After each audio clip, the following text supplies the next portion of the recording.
Honor the balance in between the yin and the yang so that From China? Yin and the yang. I think you got the wrong religion. That's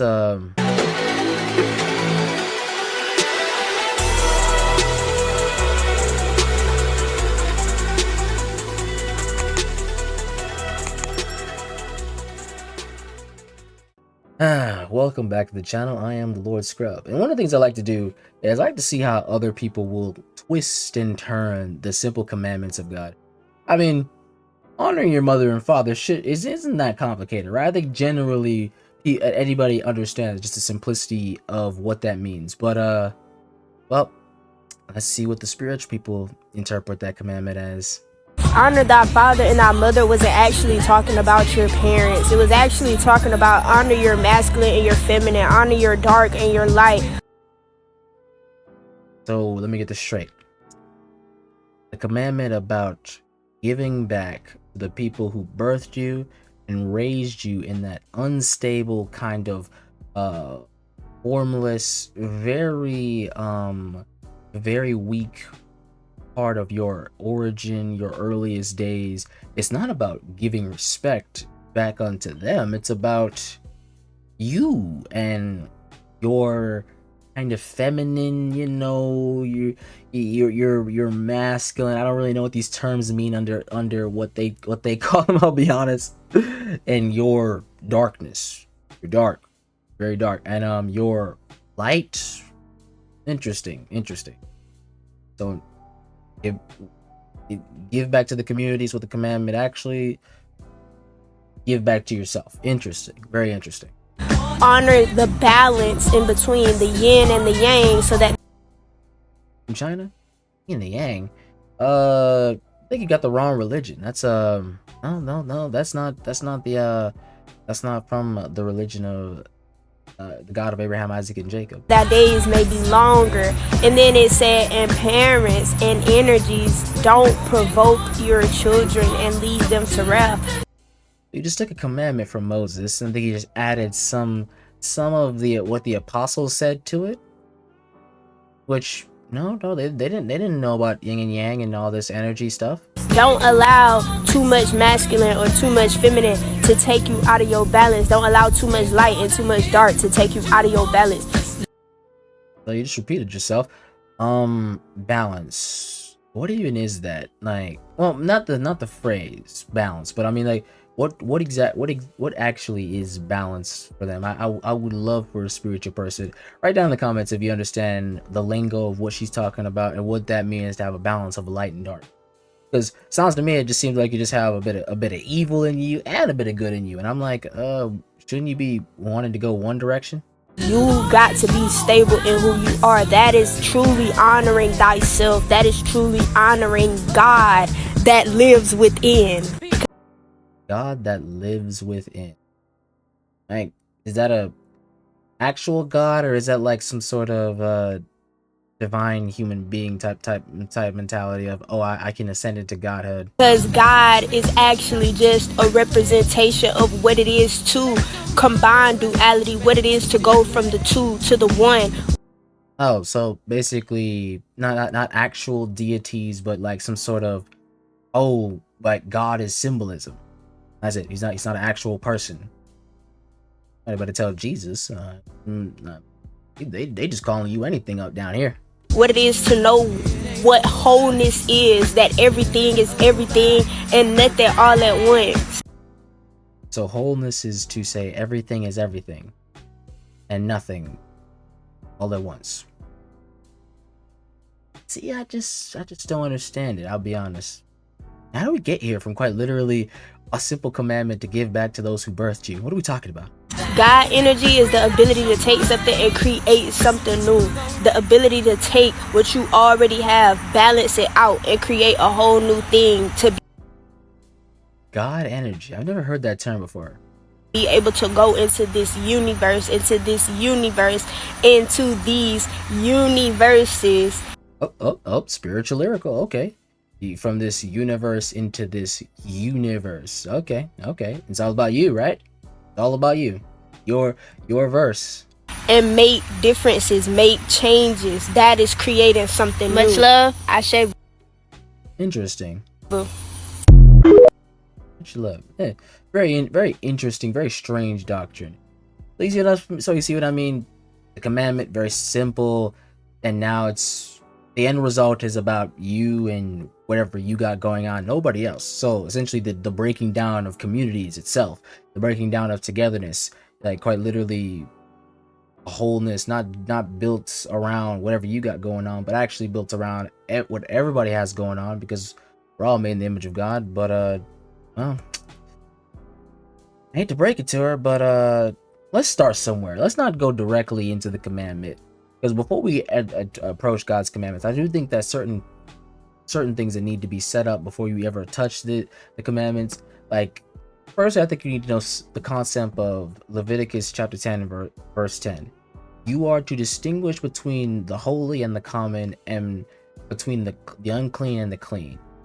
You have to be able to make a judgment call, distinguishing like good from evil and truth from lie, what is from God directly and what is not from him. What you know what I'm saying? You have to be able to determine these things, or else you're not going to get anywhere with obeying the Lord and interpreting his scriptures. This is important, right? So we got to start there, right? You got to be of a reasonable sound mind. Naturally, Proverbs chapter 9 verse 10, actually, my bad, or my glasses. The fear of the Lord is the beginning of wisdom, and the knowledge of the Holy One is insight. So you have to be aware of the Lord in a very respectful manner of how he can destroy you. He is very much in the right, like the fear of the Lord, not of a god, not of a God's power, but directly Yahweh himself, the God, like the Father, Son, and Holy Spirit, or specifically the God of Abraham, Isaac, and Jacob, the true God. You have to fear him because he is holy and righteous. That is the beginning. Understanding his divine right and authority. Oh, God, I'm held accountable to somebody, and it, like, me being aware of this, I must be humble and frame myself around, okay, he makes the rules. That's simply what it means to fear the Lord. That he has the right, he has the power to, and that quite literally, if you don't, there will be consequences. That is the fear of the Lord. But so now that we know where we begin, then we approach the commandment. Exodus chapter 20 verse 12. Honor your father and your mother, that your days may be long in the land that the Lord your God is giving you. Simply put, understanding the personhood of God, understanding that we have distinguished holy from unholy, clean from unclean.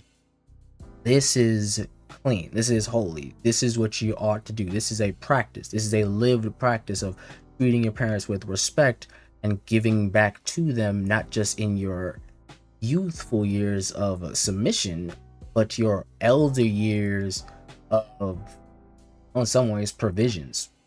Giving back to the people who raised you from a youth, from a babe, right? This is so important because this is reiterated by the apostles. Now she vaguely referenced verse 4, but let's start at verse 1. Children, obey your parents in the Lord, for this is right. Pretty clear. This is the commandment. This is what it means. Verse 2. Honor your father and mother. This is the first commandment with a promise. This is what it means. This is the interpretation. That it may go well, and this is the first commandment with a promise. That it may go well with you, that you may live long in the land. This, simply put, this can just confirms that it actually is about taking care of your mother and your father in a very respectful way, understanding, oh, they raised me. Why would I not want to take care of them? Why would I not want to honor them for getting me to my adult years in such a chaotic world? This was a very self-sacrificial, laying one's life down affair, that they were very tender toward me, the individual. They loved me, right? Naturally, this is what is right. Verse 4. Fathers, do not provoke your children to anger, but bring them in the discipline and the instruction of the Lord. So she read half of that, right? About they shouldn't provoke me to anger, right? These parents. But instead, here's what they should do, right? So notice this does not provoke you to anger or justified anger. So this, but bring them up in the discipline and instruction of the Lord. If this provokes you to anger, you're unjustified, is what this verse confirms, because this is what they're supposed to be doing, right? Naturally, this implies, oh, your parents have obeyed the Lord, and naturally they are instructed and of understanding in the instruction of the Lord, so naturally they can pass this on. So yes, this is why you ought to honor them, like listen to them, because naturally this is not to provoke you to anger. These things are good. But here's what Jesus had to say, which is very controversial in Matthew 15 verse 4. For God commanded, honor your mother and your father. So he confirms the commandment. But guess this, and whoever reviles father or mother shall surely die, or must surely die. What? So these two commandments are essentially they are linked to one another. These are not just separate commandments. Meaning, if you do not honor your mother and father, you are in this category, and you should surely fit the bill of the death penalty. Jesus Christ literally commended the death penalty because it was commanded by God for those who are so who have such evil character that they forget about their people who raised, taught, and built them up so that they can take on the world from a very stable adult position. Which basically means, yeah, this is about your practice of how you treat your mother and father with honor through your actions and your acts of service, whether in youthfulness, submission, obedience, adult, giving back, loving. Because specifically, I will go read the full chapter of Matthew, but I'm pretty sure directly Jesus is targeting well, let's see real quick, because we could just pop in here for seconds. Yeah, this is literally the traditions, and literally in verse 2, it literally he's being criticized for breaking the traditions of the elders, and Jesus is like, oh, see how you want to talk about tradition? Now we get into verse 4, of which verse 5, just to give a brief breakdown, but I would love for you to read this or pause to read. They have their specific wrong ways of getting around the tradition, which naturally faults them as hypocrites. But let's get back in there. So, very interesting. Tradition can go contrary to God, which gives very simple, clear commandments, and thereby make void the commandment itself. That's no bueno. So naturally, Jesus is clear. The pure understanding of the commandment is honor your mother and father in your practice, which is interesting because Jesus actually is the one that gives the adult implication. If you read that, if you want to go back and read that, Jesus actually is the one that gives that adult implication of, oh, you as an adult give back to your mother and father. This honor your mother and father isn't just a child commandment, but actually a adult commandment as well. But let's see. Going back into Proverbs now, chapter 4, verses 1 through 4, a wise father's instruction. So this is what the commandment looks like, right? Hear, O sons, a father's instruction, and be attentive that you may gain insight. For I give you good precepts. Do not forsake my teaching. When I was a son with my father tender, the only one in the sight of my mother, he taught me and said to me, let your heart hold fast my words, keep my commandments, and live. So there's this sort of living long, or the longevity of one's life being extended by you honoring your mother and father, and this relates to literally them telling you things that will extend your lifespan, which the implication obviously being, again, the instruction of the Lord. So I just found that very interesting from the Old Testament. But last but not least, we got to end with 1 Timothy chapter 1 verses 3 through 4, warning against false teachers. As I urged you when I was going to Macedonia, remain in Ephesus, so that you may charge certain persons not to teach any different doctrine. So this is Paul to Timothy, hey, stay over there in Ephesus. So literally the book of Ephesians, right? That's the location that epistle is dated to. Stay over there because there's people teaching contrary doctrine. Verse 4, nor to devote themselves to myths and endless genealogies. So you're teaching something different. You shouldn't be doing that. Myths, this spiritual lyrical idea. What if it's this way instead of the proper way of which it has been taught or been understood for thousands of years? What if we got it wrong? Myths, very but weird spiritual stories that imply we shouldn't trust what we know, right? And that's literally the ending result, which promote speculation rather than stewardship from God that is by faith. That's the end result. It makes us skeptical about doing what is righteous, what is good, obeying the commandment, honor their mother and father, versus speculation. Let's think about this. What if it is different? Why would it be different? Why would God give something ancient and a very simple principle that is good and say I'm changing that good? Why is that? The answer is simple. He doesn't. That's just the work of men. And what's interesting about the footnote here, it says, or good order. So the language is like, promote speculations rather than a stewardship from God that is by faith. Stewardship, the implication being good or the proper order, right? The proper way of things directly given from God that is by the faith or by actual divine persuasion, right? This is an alternative that unfortunately its fruit like questions the self and then God rather than falling in line and living up to the principles God has set. It's not a good result. So very interesting. Very interesting doctrine you have here.